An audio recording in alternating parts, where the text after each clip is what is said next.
Tes tes. Assalamualaikum warahmatullahi wabarakatuh. Jumpa lagi di channel saya CPNS CAT Channel. Bagi teman-teman yang baru melihat channel ini, silahkan terlebih dahulu menekan tombol subscribe dan mengaktifkan lonceng notifikasi agar teman-teman semua tidak ketinggalan video-video terbaru dari saya. Oke teman-teman, saya akan membahas soal tes intelijensi umum atau TIU. Jadi tes intelijensi ini merupakan subtes yang pasti teman-teman akan jumpai ketika mengikuti tes CAT CPNS.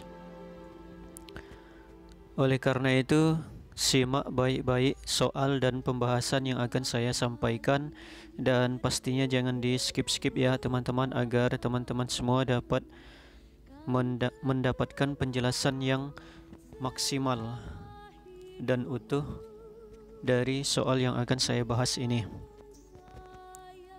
Oke, teman-teman, perhatikan soalnya. Soal pertama, 2 ekor ikan patin mempunyai berat yang sama. 2 ekor ikan tersebut beratnya berkurang 20% setelah digoreng. Bila berat 2 ikan patin dalam bentuk ikan goreng adalah 14 on, berapa berat ekor ikan patin semula?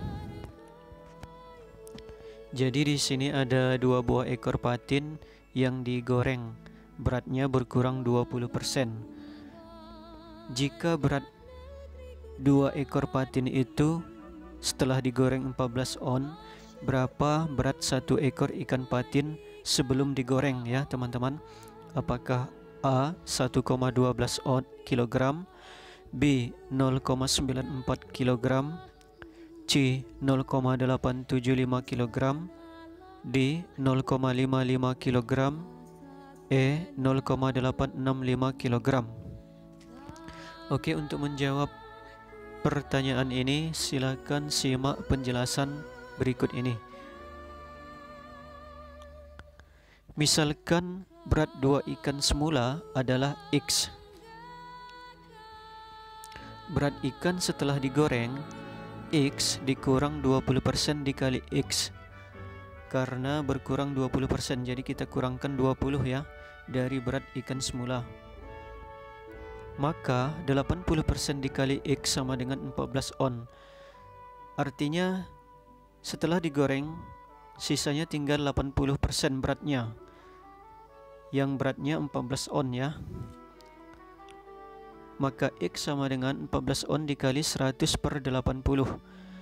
Nah, 80% ini atau 80/100 dari kiri dipindah ke kanan, pembilang menjadi penyebut, penyebut menjadi pembilang ya. Maka X sama dengan 17,5 on. Nah, kita sudah dapatkan berat 2 ikan semula 17,5 on. Sedangkan yang ditanya adalah berat 1 ikan patin sebelum digoreng. Karena beratnya sama, maka kita tinggal bagi 2 ya. 17,5 dibagi 2 sama dengan 8,75 on. Karena jawaban dalam bentuk kilogram, maka kita ubah menjadi kilogram. 8,75 on diubah menjadi kilogram menjadi 0,875 kilogram. Nah, jadi jelas jawabannya adalah C ya teman-teman, 0,875 kg. Oke, itu saja teman-teman pembahasan soal nomor 1. Jika tidak mengerti silahkan komentar di kolom komentar. Kita lanjut ke soal nomor 2. Mr. A berangkat dari kota X pada pukul 8.10 dan tiba di kota Z pukul 14. Jika Mr. A mengendarai mobilnya dengan kecepatan rata-rata 75 km per jam dan beristirahat selama 30 menit, berapakah jarak kota X ke kota Z? A 400 km, B 310 km, C 340 km, D 437,25 km, atau E 380 km. Jadi soal nomor 2 ini, Mr. A berangkat dari kota X ke kota Z berangkat pada pukul 8.10 dan tiba di kota Z pukul 14. Nah, dalam perjalanan Mr. A ini beristirahat selama 30 menit. Jika Mr. A berangkat dari kota X ke kota Z dengan kecepatan rata-rata 75 km per jam, berapakah jarak kota X ke kota Z? Untuk menjawab pertanyaan ini silakan disimak baik-baik.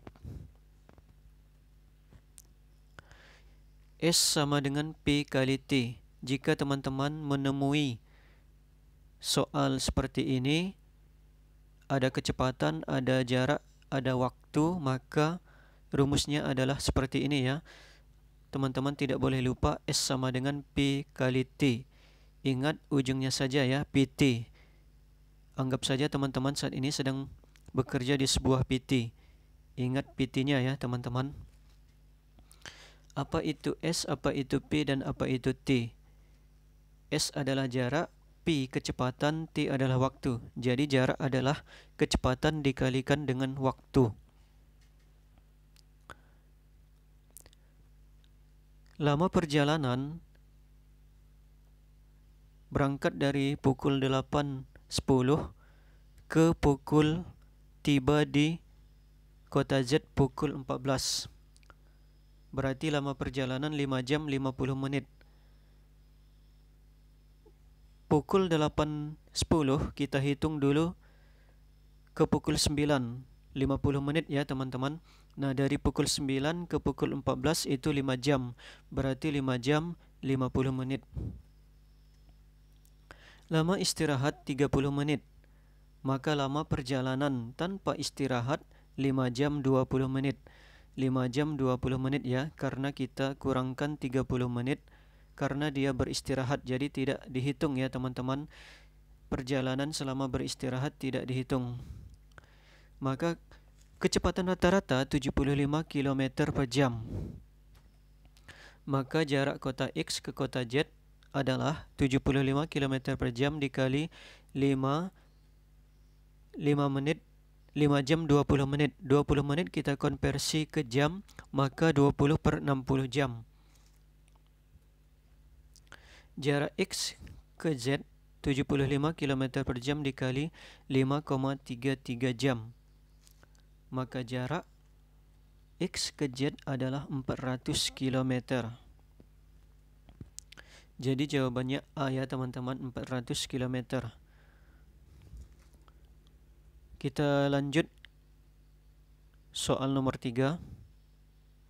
Nilai dari 0,3 ditambah dalam kurung 0,5 dikali 0,4 ditambah 0,8 adalah A 1,55,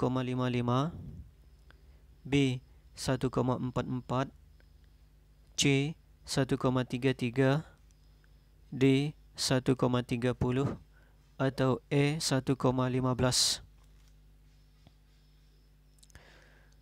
Keterangan urutan operasi aljabar dalam menghitung adalah: pertama, tanda kurung ya teman-teman. Yang kedua, pangkat atau akar. Yang ketiga, kali atau bagi.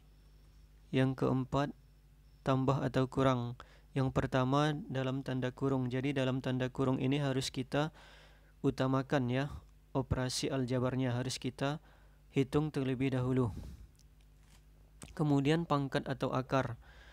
Kebetulan dalam soal ini tidak ada pangkat. Kali atau bagi. Dalam tanda soal ini tidak ada, hanya dalam tanda kurung. Kemudian tambah atau kurang. Jadi tambah atau kurang ini adalah yang terakhir ya. Nah, sehingga 0,3 ditambah dalam kurung 0,5 kali 0,4 ditambah 0,8.